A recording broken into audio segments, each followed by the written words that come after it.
pode fazer, como profissional sério, não na incompetência, um checklist naquilo que é importante em termos de auditagem, porque nós não somos fiscais de ninguém. Por mais que queiram a prefeitura nos colocar como fiscais, nós somos consultores, não somos fiscais. Fiscalização cabe ao poder de polícia. Eu não tenho poder de polícia para dizer, vou entrar na tua casa. Como o colega colocou, se não deixa entrar, e aconteceu isso, até no aspecto ético, de dizer o seguinte, não vai entrar na minha casa porque eu sou arquiteta, meu marido é engenheiro e eu tenho um filho como engenheiro de segurança. Perfeito. O que eu faço? No laudo, que é um documento de fé pública que vai registrado na ata de reunião, dizendo o seguinte, o proprietário do apartamento número tal proibiu a entrada. O bastão foi transferido para esse responsável. Ou seja, todos nós temos que compartilhar a responsabilidade. E a gente tem que fundamentar e saber fundamentar os nossos laudos para que amanhã não tenhamos problemas jurídicos ou legais. Agora, não existe na engenharia, isso que eu quero deixar claro para todos, risco zero não existe, é balela, tá certo? Não existe risco zero. Fatalidade pode acontecer, por mais que façamos um trabalho sério e bem feito, uma fatalidade isola pode acontecer de um prédio via abaixo, mas cabe a você estar respaldado dentro de uma seriedade, de uma ética para dizer vícios ocultos. Como é que você vai responder por vícios ocultos? Tá certo, Carlos. Muito obrigado. Basicamente é isso que eu quero deixar como contribuição. Meu nome é Júlio César de Miranda, sou engenheiro civil, formado na Escola Nacional de Engenharia, né, a Escola de Engenharia da Universidade Federal do Rio de Janeiro, em 67. Trabalhei, primeiro emprego foi Companhia do Gás, e depois passei para trabalhar em obras, que eu trabalhei algum tempo na firma Chozil, trabalhei depois de alguma coisa de manutenção, depois fui para a área, tá certo, de engenharia rodoviária. Bem, eu estou aqui porque eu fui síndico, durante muito tempo. E, primeira coisa da lei, a lei fala autovistoria. Autovistoria, isto é, vistoria das próprias pessoas que moram ali. Isso seria do síndico, seria isso daí. Não estaria envolvido inicialmente, está certo, até engenheiros. Teria uma lei de autovistoria. Por quê que eu vou falar isso? Ela baseou em duas coisas, em duas obras que caíram, uma da 13 de maio e outra da Praça Tiradentes. Da 13 de maio, vamos falar que foi feita a autovistoria 2 anos antes da obra. Aí chegou o cara e falou assim, ó, pois esse plato é horrível, aquele também, vamos tirar isso, pô, não vai ter problema não, vamos tirar isso. Tira e cai o prédio. E a autovistoria serviu para quê? Para nada. E a outra foi o problema da Praça Tiradentes, onde tinha bujões de gás que não podiam estar num subsolo, que é totalmente ilegal, totalmente errado. Então, isso daí não pega em autovistoria, as duas coisas eu não pegaria em autovistoria. Agora, um prédio que se preze, hoje em dia tem que ter, primeiro, manutenção de elevadores. O nosso tem com a Otis, que fabricou o elevador. Eles são responsáveis. Eles são responsáveis para o elevador. Não somos nós.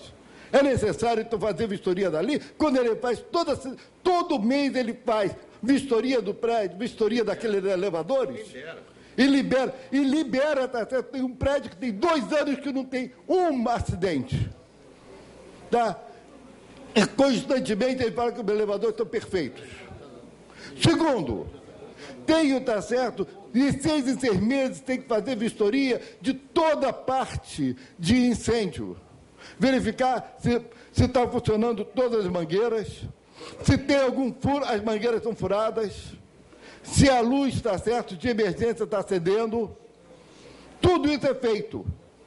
6 em 6 meses tem que fazer também limpeza de caixa d'água. E nessa limpeza vem o laudo, tá certo? Como é que está a caixa d'água? Se é necessário impermeabilizar ou não. Você tem que fazer isso. Quer dizer, várias coisas assim, um prédio que está em manutenção, ele já tem, tá certo? Tudo isso é pronto.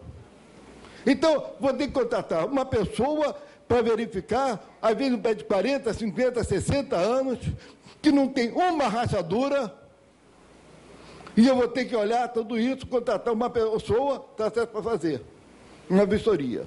Então, o que está acontecendo, tem que prestar atenção, o que essa lei está levando. E as pessoas estão deformando tudo. Estão deformando a lei. Então, acho, está certo, que realmente o checklist é importante, mas, está certo, um prédio aqui, ô Carlos, você é arquiteta, você pode ser responsável por uma obra? Hein? Você é responsável? Se tiver, e a obra tem elevador, tem, está certo, instalações elétricas, tudo, mas você é responsável? Isso aí que então você tem que lembrar, um prédio, está certo, a responsabilidade da obra é de um engenheiro. A firma, está certo, tem um responsável técnico. Ele é o responsável. Não estou querendo aumentar. Eu acho que está certo, tudo isso, o engenheiro tem que ter consciência do que está fazendo. Se ele vai dar um laudo, ele tem consciência do que está fazendo. Ele tem que ver, está certo, se a parte elétrica tem algum gato. Existe gente que está tendo, está certo, problema de sobrecargas. Isso tem. Mas isso aí tudo só pode ser feito, está certo, diretamente como um engenheiro só. Então, realmente, está certo, eu acho que deve pensar, vocês pensarem melhor, o que é que deve ser essa lei.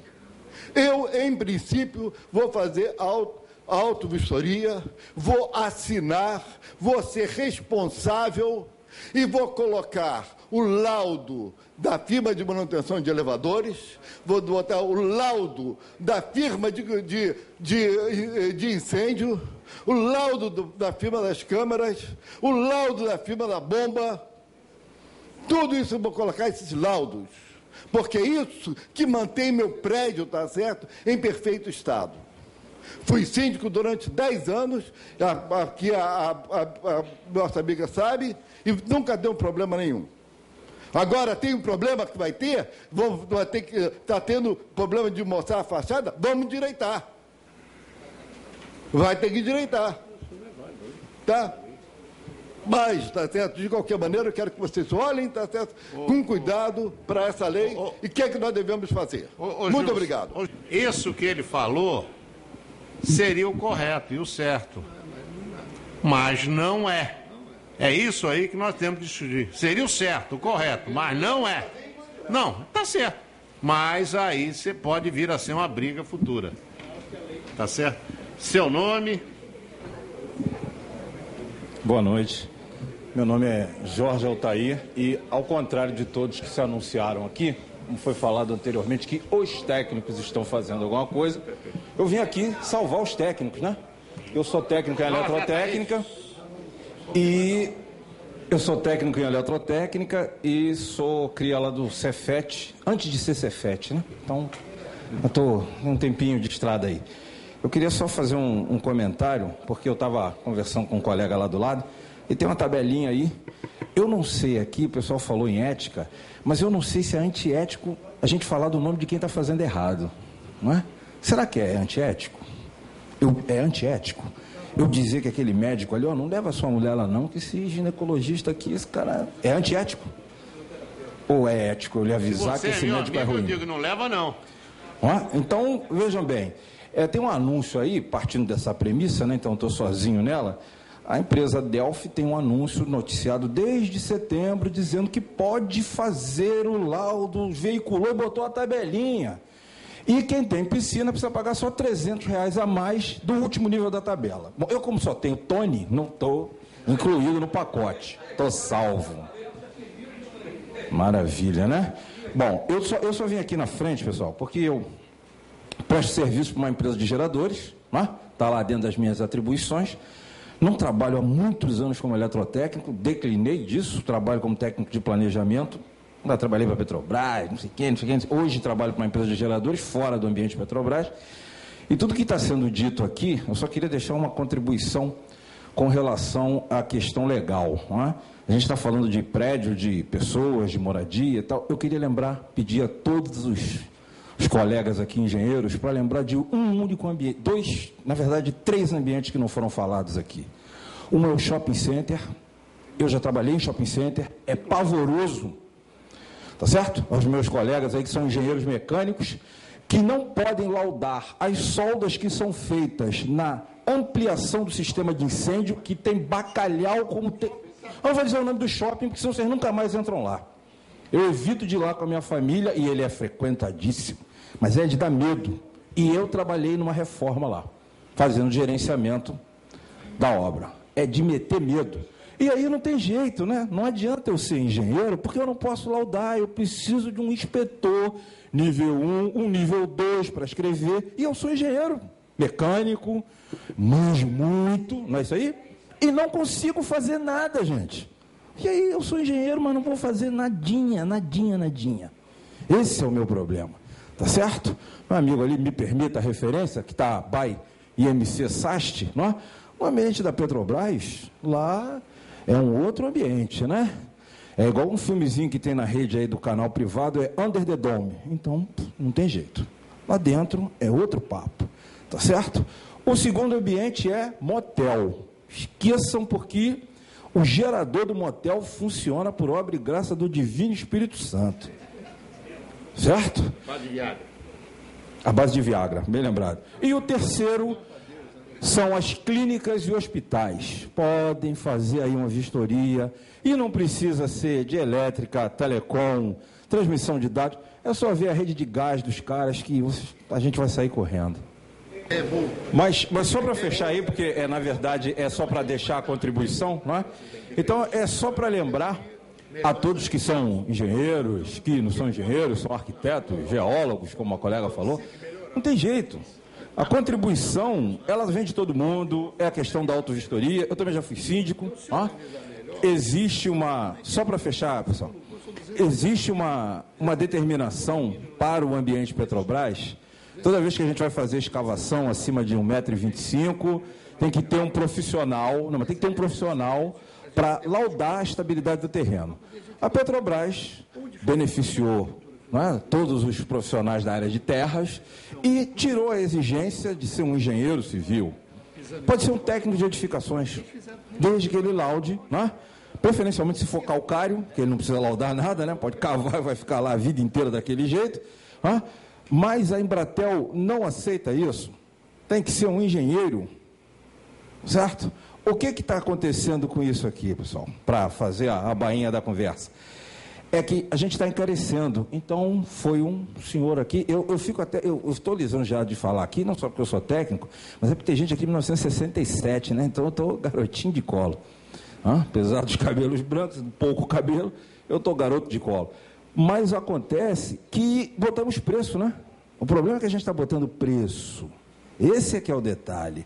A lei, ela tem preço, existem interesses, como o colega falou ali da questão de segurança, existem interesses de ordem monetária que estão ditando aqui a respiração e transpiração da lei.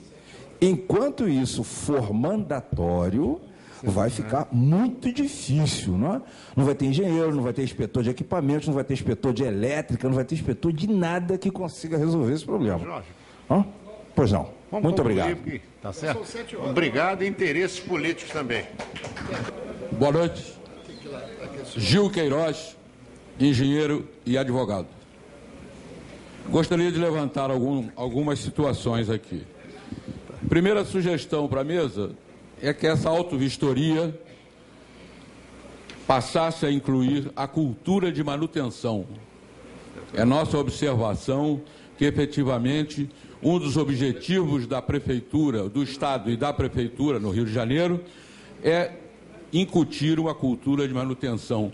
De nada adiantará uma vistoria a cada 5 anos se, no tempo que mediar entre uma e outra, não houver manutenção. Então, é a primeira sugestão. A segunda é no aspecto legal. Nós temos uma hierarquia das leis. Nós temos uma lei estadual, 6.400, depois temos uma lei complementar, 126, e, finalmente, um decreto do nosso prefeito com relação a autovistoria. Na Lei 6, eu vou voltar ao assunto. Na Lei 6.400, nós temos no artigo 3º a designação de que as prefeituras têm que elaborar um modelo de laudo. Viu, ô companheiro? Não, tô... Com relação àquele checklist, eu mostrei para Marcelo... por favor, como é o seu nome mesmo? Que o artigo 3º... Como é o seu nome mesmo? Gil Queiroz. Gil Queiroz. Sócio do clube. Não é que eu... Remido. O modelo de laudo está definido lá na Lei 6.400. Nós temos que cobrar da prefeitura que ela apresente esse laudo. Por quê? Vou voltar ao assunto. No artigo 8º, a Lei 6.400 diz que o Executivo regulamentará essa lei. Nós temos que pedir essa regulamentação. Enquanto isso não vier, a nível de Brasil é complicado. Ok? Bom, indo para o decreto, dentro da hierarquia, nós viemos da lei estadual, a lei municipal, vamos para um decreto. Aí é pior. A nossa prefeitura se arvora em regulamentar uma lei estadual. Eu não consigo entender isso. Eu também. O texto é muito claro, tá certo? Do nosso digníssimo prefeito, regulamenta a aplicação da Lei Complementar 126 e da Lei 6.400. O doutor prefeito